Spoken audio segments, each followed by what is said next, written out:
Hi guys, I am Sandeep Arora. I am a certified SAP consultant and trainer of S4HANA। और आजकल interview में एक question बहुत ज्यादा पूछा जा रहा है, ये अपस्ट्रीम और डाउनस्ट्रीम क्या होता है P2P साइकिल में या अकाउंट्स पेबल में। काफी बच्चे मेरे से अप्रोच करके, कॉल करके, मैसेज करके पूछे सर ये अपस्ट्रीम और डाउनस्ट्रीम क्या होती है अकाउंट्स पेबल में या P2P में। तो इसी चीज को आज हम एक्सप्लेन करने वाले हैं। सो जेनपेक्ट हो, एक्सेंचर हो, EXL हो या कोई भी कंपनी इस टाइप के क्वेश्चन बहुत ज्यादा पूछते हैं जिनके आंसर P2P के लिए जो प्रिपेयर कर रहा होता है उसे नहीं पता होता। तो मैं आपको बिल्कुल इसे P2P साइकिल से ही समझाता हूं। ये हमारी P2P साइकिल है। अगर आप P2P साइकिल को स्टार्ट करोगे तो सबसे पहले रिक्विजिशन क्रिएट होती है जो SAP में ME51N से होती है। तो यानी कि सबसे पहले क्या आता है हमारे पास, सबसे पहले रिक्विजिशन आती है, यानी कि रिक्वायरमेंट क्या है कंपनी की। सो यहां पे क्या हो गया, ये हमारी रिक्विजिशन आ गई जिसे हमने ME51N से S4HANA में इसे क्रिएट कर लिया। ये हमारी रिक्वायरमेंट है। अब रिक्वायरमेंट के बाद क्या होता है, हमें रिक्वायरमेंट तो पता चल गया, हमें इसके लिए अप्रूवल लेना होता है। हमारे पास अप्रूवल भी आ गया, हमें अप्रूवल रिसीव हो गया और रिसीव होने के बाद हमने कोटेशंस मंगवाई वेंडर से और वेंडर को हमने फाइनलाइज कर दिया जो भी उसकी कोटेशन के अकॉर्डिंग। फाइनलाइज करने के बाद जो है हमने परचेज ऑर्डर बनाया और ये जो परचेज ऑर्डर बनता है ये ME21N से बनता है। यहां पे PO क्रिएट हो गया। अब जब PO क्रिएट हुआ सो वेंडर क्या करेगा, वेंडर जो है हमें डिलीवरी करेगा प्रोडक्ट की। हमें क्या करेगा, ये डिलीवरी करेगा प्रोडक्ट की और हम क्या करेंगे, हमारे पास मटेरियल आएगा, हम क्या करेंगे, मटेरियल को रिसीव करेंगे। सो अगर मैं इस पूरी P2P साइकिल में बात करूं, यहां तक जो काम होता है ये अलग अलग डिपार्टमेंट्स का काम होता है जिसे हम कहते हैं अपस्ट्रीम, जिसे हम कहते हैं अपस्ट्रीम। ये क्या है, अपस्ट्रीम है P2P साइकिल की, पूछा जाएगा।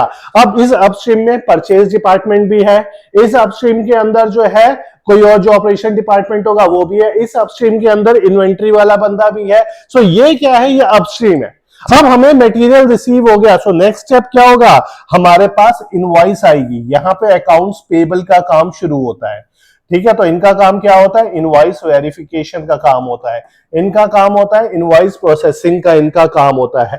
ठीक है, इसके लिए इन्हें 2 वे मैच करना होता है, 3 वे मैच करना होता है, अप्रूवल्स चेक करने होते हैं। ये सारा काम किसका होता है, एक अकाउंट एग्जीक्यूटिव का, AP एग्जीक्यूटिव का काम होता है।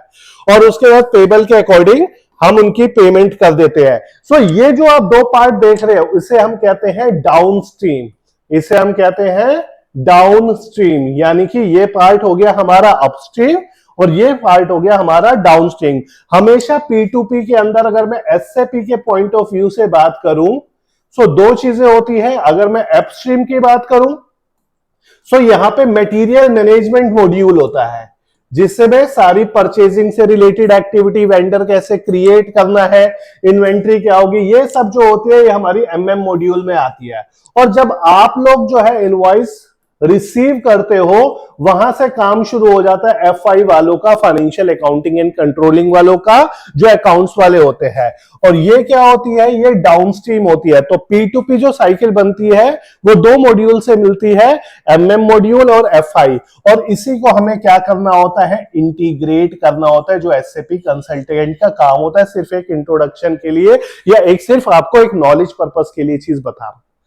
ठीक है, सो मेन जो आपसे पूछा जाए कि अपस्ट्रीम या डाउनस्ट्रीम क्या होती है P2P साइकिल में। So if I talk about upstream, so there is a purchase department, there is a operation department, there is a क्या कहते हैं inventory department as well. So ये सब किस में आते हैं, ये सब अपस्ट्रीम में आते हैं। यानी कि पहले वाला जो काम होता है इनवॉइस प्रोसेसिंग से पहले वाला काम वो अपस्ट्रीम में आता है और इनवॉइस प्रोसेसिंग वाला सारा काम डाउनस्ट्रीम में आता है। इनवॉइस की प्रोसेस करनी हो, वेंडर की पेमेंट निकालनी हो, रिकंसिलेशन बनानी हो, क्वेरी रिजॉल्व करनी हो, कोई डिस्प्यूट हो उसे रिजॉल्व करना हो, वो सब डाउनस्ट्रीम में आता है।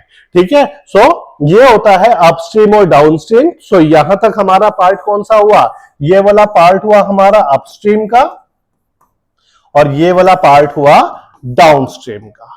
सो ये आजकल इंटरव्यू में बहुत पूछा जा रहा है। इस तरीके के लॉजिकल क्वेश्चंस बहुत ज्यादा पूछे जाते हैं। कितने डिपार्टमेंट इन्वॉल्व होते हैं, एक डिपार्टमेंट का क्या काम होता है, अपस्ट्रीम डाउनस्ट्रीम क्या होती है, सेम यही सारी चीजें जो O2C में भी पूछी जाती है।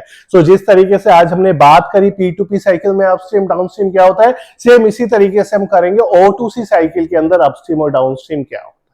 अगर वीडियो अच्छा लगे तो वीडियो को लाइक कीजिएगा, चैनल को सब्सक्राइब जरूर कीजिए। बहुत सारी वीडियोस आपके साथ इसी तरीके से मैं शेयर करने वाला हूं। Thank you.